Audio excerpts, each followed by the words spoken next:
Jom tengok soalan ni. Soalan ini dari negeri 92025, kertas 1 soalan 13. So tajuk dia adalah indeks serta not.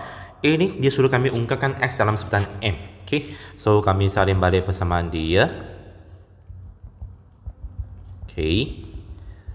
So maksud square root mx sama dengan square root 3 minus square root 7. So maksud x sama dengan square root 3 minus square root 7 per square root m. So sini kami darab conjugate dia, iaitu square root m. Okay. So bermaksud pengangka kami tak payah kembangkan, tak apa.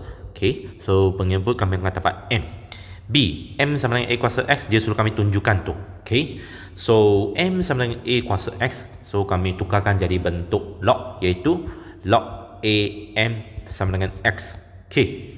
So sekarang dia nak suruh kami cari ni, buktikan ni. Okay. So kami katakan log am n sama dengan y. Okay. So lepas tu kami tukarkan jadi bentuk indeks. So maksud a power y sama dengan m power n. Okay. So lepas tu kamu gantikan itu m tu dengan a power x. So maksud a kuasa y sama dengan a kuasa x kuasa n, iaitu a kuasa xn. So bermaksud y sama dengan xn.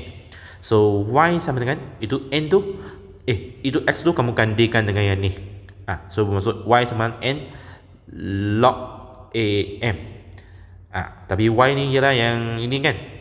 So bermaksud log a m power n sama dengan n log am, tertunjuk.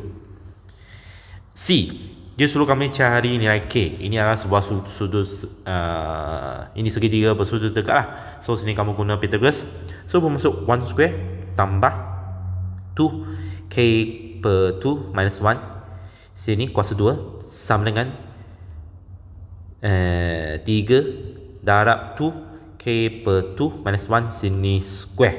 Okay. So bermaksud 1 tambah 2 kuasa K minus 2 sama dengan 9 2 K minus 2. Okay.